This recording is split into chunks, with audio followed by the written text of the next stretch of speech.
Assalamualaikum, bertemu lagi bersama dalam video karakter kita yang mana akan membahas berkenaan tentang karakter yang ada di dalam diri kita, karakter yang ada sedang viral ataupun sedang beredar di dunia maya, dan karakter yang ada di lingkungan sekitar kita. Kalau kita sebagai manusia, maka kita pernah mengamati, kita pernah melihat berbagai orang yang ada di sekitar kita. Kalau yang saya amati pada saat ini adalah orang-orang yang saat ini mengalami disabilitas. Dan saat ini, zaman sekarang merupakan zaman dimana orang normal dan orang yang menyandang disabilitas merupakan satu masa yang keduanya itu sudah mulai dinormalkan dalam melakukan berbagai kegiatan. Maksudnya apa? Maksudnya dalam melakukan kegiatan, orang biasa dengan orang yang disabilitas itu sudah melakukannya secara bersama-sama.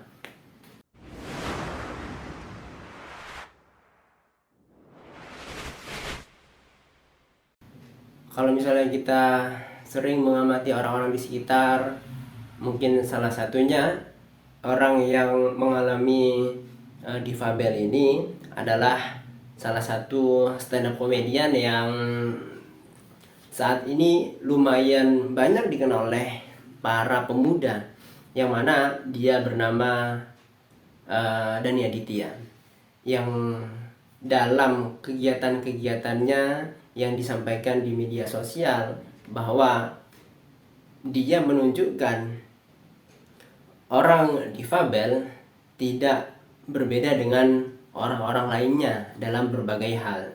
Contohnya dia yang melakukan stand up, dia melawak di depan orang-orang lainnya, dan penampilannya tidak jauh berbeda daripada orang yang melakukan stand up, walaupun dia memiliki keunikan khusus yang sejatinya membuat dirinya lebih lucu daripada beberapa komika-komika lainnya. Bagi saya sendiri ya, setelah itu ada film Nusa dan Rara. Nusa Rara salah satunya diperankan oleh Nusa yang memiliki keterbatasan dalam hal berjalan, sehingga dia menggunakan besi ataupun alat tambahan untuk membantu dia berjalan. Keberadaan Nusa yang merupakan seorang anak difabel yang masih berada di usia anak-anak, yang mana dalam kegiatan sehari-harinya dia bersekolah, dia mengikuti kegiatan-kegiatan pembelajaran sebagaimana teman-teman yang lainnya, menunjukkan bahwa orang yang mengalami difabel dalam dunia pendidikan saat ini sudah mulai banyak diminati, sehingga dari beberapa tahun sebelumnya sekolah-sekolah inklusi sudah mulai banyak muncul di Indonesia ini. Sebagaimana dengan video yang beredar di dunia maya ya, walaupun ini tidak terjadi di Indonesia, nanti akan dijelaskan setelah video ini, bahwa ada seorang difabel yang menunjukkan dia senang mengikuti kegiatan yang dilakukan di dalam pembelajaran. Kita tonton video yang ada di sini.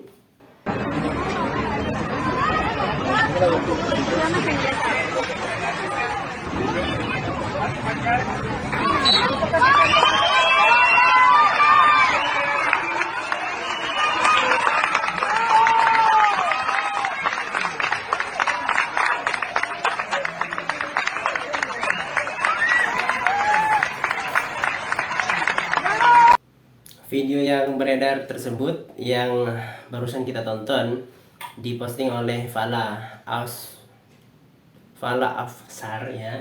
yang mana di dalam captionnya beliau menyampaikan bahwa yang artinya seorang difabel tersebut walaupun dia memiliki kekurangan tapi dia memiliki semangat pejuang.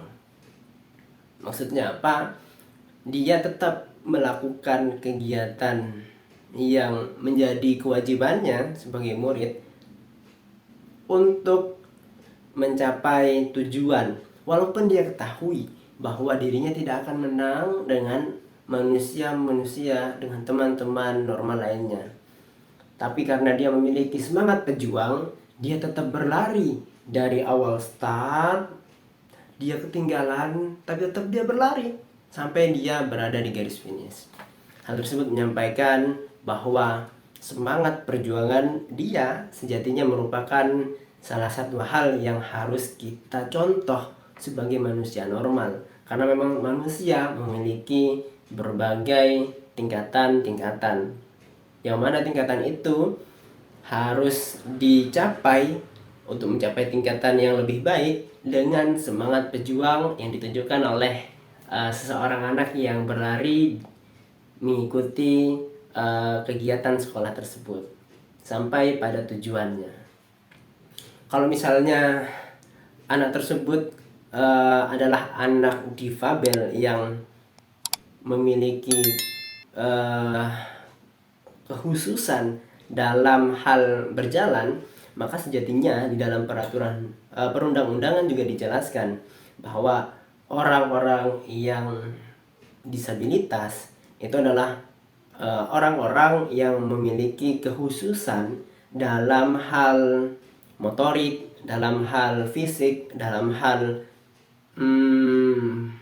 dia bisa merasakan ataupun emosional, dalam hal kognitif, yang mana ketika dia memiliki kekhususan itu dia mengalami keterhambatan-keterhambatan dalam bersosial, dalam melakukan apa yang dimilikinya. Sehingga kalau misalnya kita tarik garis lurus dari adanya hal tersebut, adanya kekurangan-kekurangan, adanya kelebihan-kelebihan yang mana dalam tanda kutip itu adalah suatu hal yang khusus, ya, hanya dimiliki oleh orang itu saja, maka sejatinya masih bisa untuk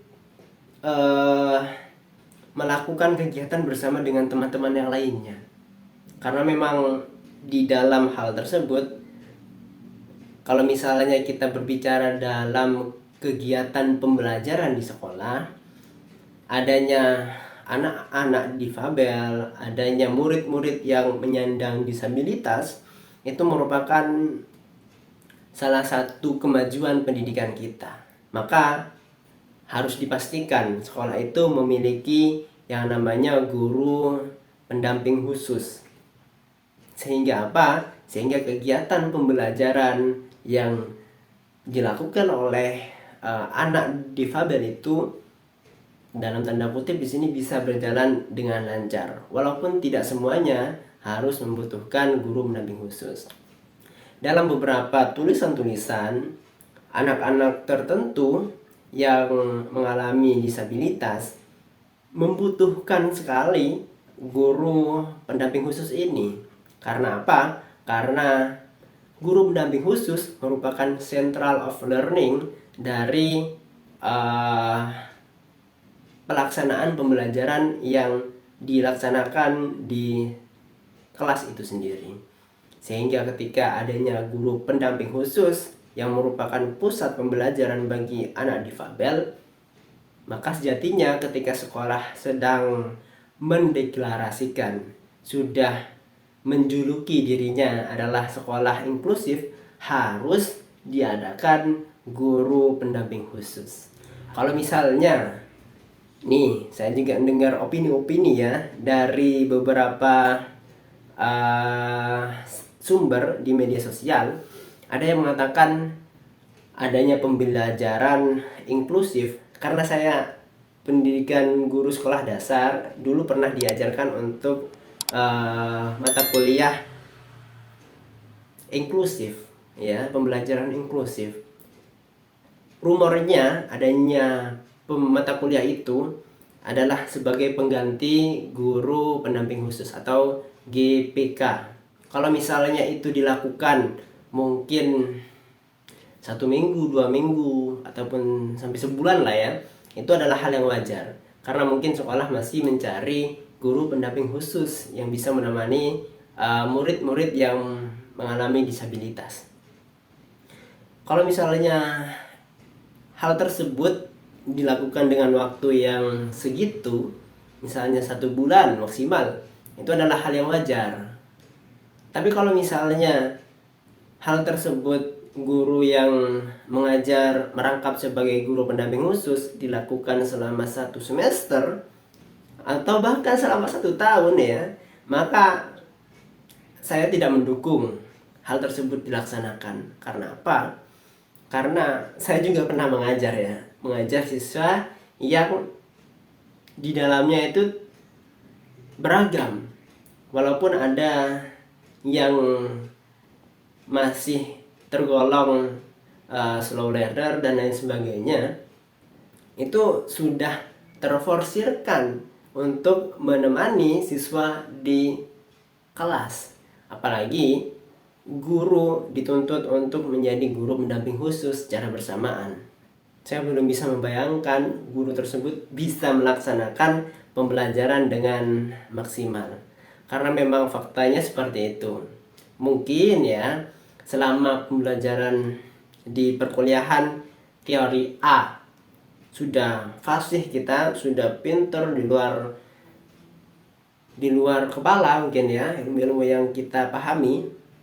Tapi ketika di lapangan, ilmu itu misalnya teori A, di lapangan itu mengalami pengembangan. Di lapangan itu menjadi teori AB, berkembang lagi menjadi ABD, berkembang lagi mungkin menjadi ABZ. Nah, perkembangan itu yang menurut saya dan beberapa guru yang telah saya wawancarai itu tidak bisa dipelajari, karena memang itu senantiasa berkembang. Oleh karena itu, ketika sekolah itu sudah meyakinkan bahwa akan melaksanakan kegiatan pembelajaran inklusi, sudah harus menyiapkan beberapa hal yang dibutuhkan. Salah satunya adalah guru pendamping khusus. Dan banyak sebenarnya yang harus dibutuhkan oleh sekolah tersebut ya. Selain ada guru pendamping khusus, maka di sini yang kedua adalah adanya teman yang menerima anak tersebut memiliki kebutuhan khusus. Karena memang teman-teman yang berada sehari-hari bersamanya akan membersamai dia dalam proses tumbuh kembang dia memahami lingkungan di sekitar. Ketika memang teman-temannya itu sudah welcome, sudah terbuka dengan hangat untuk menerima siswa yang berkebutuhan khusus ini, maka dikatakan oleh GPK sendiri ketika saya melakukan wawancara, adanya perkembangan signifikan dari siswa itu sendiri, sehingga siswa bisa lebih baik dalam berinteraksi dengan temannya, siswa lebih baik mempelajari pelajaran di kelas, akan berdampak cepat menjadi lebih baik bagi siswa yang mengalami kebutuhan khusus itu. Secara umum, secara singkat, ketika ada guru pendamping khusus dan juga ada teman yang mendampingi khusus siswa disabilitas ini, maka dia akan terakselerasi untuk menjadi lebih baik di masa yang akan datang. Begitu juga dengan video di media sosial yang telah kita tonton, bahwa anak yang mengikuti lomba lari tersebut mengikuti dengan semangat. Mungkin saya tidak paham anak tersebut bisa mengikuti itu karena keharusan atau karena memang sistemnya seperti itu. Tapi yang saya amati, anak tersebut melakukannya dengan excited ya. Terbukti dengan dia menggerakkan tangannya, menggerakkan kakinya dengan semangat. Sehingga tidak terlihat bahwa anak tersebut itu melakukannya dengan paksaan. Kalau misalnya itu sudah terjadi, sejatinya itu merupakan salah satu tolak ukur bahwa kelas yang ada siswa berkebutuhan khususnya sudah menerapkan lingkungan inklusif. Karena memang antara teman yang normal dengan anak berkebutuhan khusus ini sudah sejajar. Di antara satu dan yang lainnya tidak terlalu mementingkan kekurangan yang ada pada teman yang lainnya. Dia tidak terlalu memikirkan perbedaan yang ada dari teman-teman yang lainnya. Sehingga apa? Sehingga ketika melakukan sesuatu, mereka melakukannya secara bersamaan. Ketika memang itu sudah terjadi, maka sejatinya dia di masa yang akan datang tidak akan canggung-canggung lagi ketika bertemu dengan manusia normal lainnya, sehingga akan membantu dia untuk meraih apa yang ingin dia capai, mungkin cita-cita, mungkin berbagai ketercapaian lainnya, sehingga dia bisa ikut andil dalam berbagai perubahan-perubahan yang ada di dalam lingkungan sekitarnya. Mungkin itu video kita kali ini. Terima kasih kepada yang menonton, dan jangan lupa untuk senantiasa menciptakan lingkungan inklusif yang ada di sekitar kita. Tidak hanya mungkin di sekolah, tidak hanya di kampus, tapi juga di lingkungan-lingkungan yang ada di sekeliling kita. Selamat berusaha, jaga kesehatan. Bertemu di video selanjutnya. Assalamualaikum.